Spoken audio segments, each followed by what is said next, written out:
Okay, this episode's a little bit different. We're going to sort of put two into one. The overall theme though is going to be about how to reduce your unsubscribe rate and keep up your email list retention.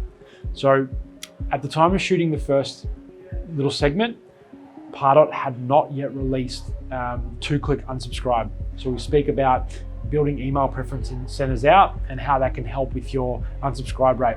That's still relevant, especially if you're operating across multiple countries that have different languages within those countries, because you can customize those email preference centers depending on which language that email has been sent out in.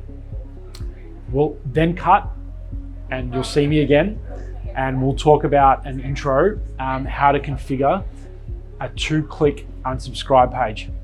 Big game changer for Pardot users, so I'm excited to get you through this. Cheers. Pardot Ninja.